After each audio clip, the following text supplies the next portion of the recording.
Welcome to the final week of our February Scripture Challenge. If you are still checking in, I am so glad that you have continued on this journey with us. Today is our 22nd day, so we're looking at the 22nd chapter of the Gospel of Matthew. As we get ready to listen to this passage, do keep in mind those daily reflection questions. Did anything in the reading surprise you or challenge you? How might this text inform your daily life? And what word or phrase stood out to you? Again, if you've been keeping up with that worksheet, writing down what stands out to you with each reading, I'm definitely curious to see if there are different themes developing for you from this gospel. Here is chapter 22. Once more, Jesus spoke to them in parables, saying, "The kingdom of heaven may be compared to a king who gave a wedding banquet for his son. He sent his slaves to call those who had been invited to the wedding banquet, but they would not come. Again, he sent other slaves, saying, 'Tell those who have been invited, look, I have prepared my dinner. My oxen and my fat calves have been slaughtered, and everything is ready. Come to the wedding banquet.' But they made light of it and went away, one to his farm, another to his business, while the rest seized his slaves, maltreated them, and killed them. The king was enraged. He sent his troops, destroyed those murderers, and burned their city. Then he said to his slaves, 'The wedding is ready, but those invited were not worthy. Go therefore to the main streets and invite everyone you find to the wedding banquet.' Those slaves went out into the streets and gathered all whom they found, both good and bad. So the wedding hall was filled with guests. But when the king came in to see the guests, he noticed a man there who was not wearing a wedding robe, and he said to him, 'Friend, how did you get in here without a wedding robe?' He was speechless.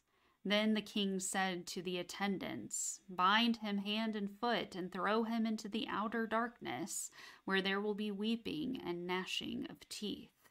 For many are called, but few are chosen.'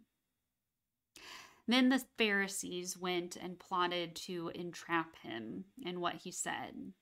So they sent their disciples to him, along with the Herodians, saying, 'Teacher, we know that you are sincere and teach the way of God in accordance with truth, and show deference to no one, for you do not regard people with partiality.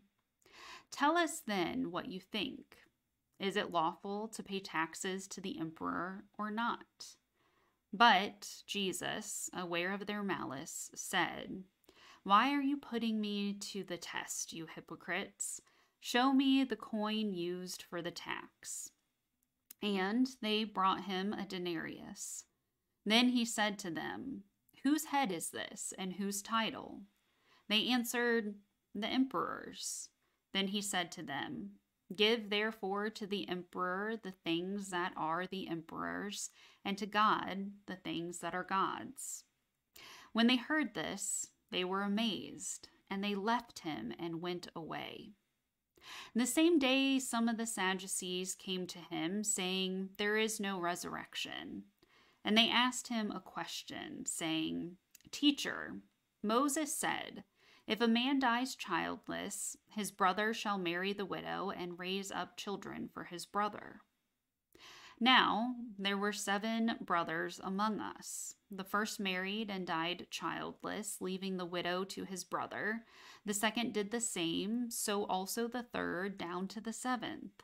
Last of all, the woman herself died. In the resurrection, then, whose wife of the 7 will she be? For all of them had married her.' Jesus answered, 'You are wrong, because you know neither the Scriptures nor the power of God. For in the resurrection they neither marry nor are given in marriage, but are like angels in heaven. And as for the resurrection of the dead, have you not read what it is said to you by God? I am the God of Abraham, the God of Isaac, and the God of Jacob. He is God not of the dead, but of the living. And when the crowd heard it, they were astounded at his teaching. When the Pharisees heard that he had silenced the Sadducees, they gathered together, and one of them, a lawyer, asked him a question to test him. Teacher, which commandment in the law is the greatest? He said to him, You shall love the Lord your God with all your heart and with all your soul and with all your mind. This is the greatest and first commandment. And the second is like it. You shall love your neighbor as yourself. On these two commandments hang all the law and the prophets. Now, while the Pharisees were gathered together, Jesus asked them this question: What do you think of the Messiah? Whose son is he? They said to him, The son of David. He said to them, How is it then that David, by the Spirit, calls him Lord, saying, The Lord said to my Lord, Sit at my right hand until I put your enemies under your feet? If David thus calls him Lord, how can he be his son? No one was able to give him an answer, nor from that day did anyone dare ask him any more questions. Friends, there is a lot going on in this passage today. As we get nearer and nearer to Jesus' crucifixion, we are going to see these encounters where folks challenge his teaching.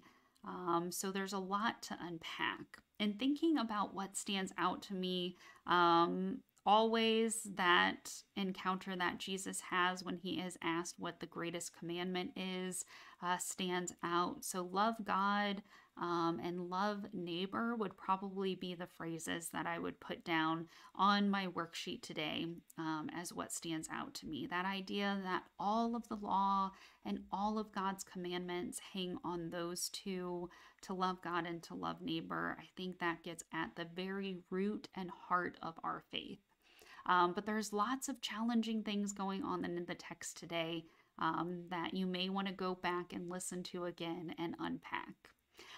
Thanks for joining us again today. We will see you tomorrow for day 23.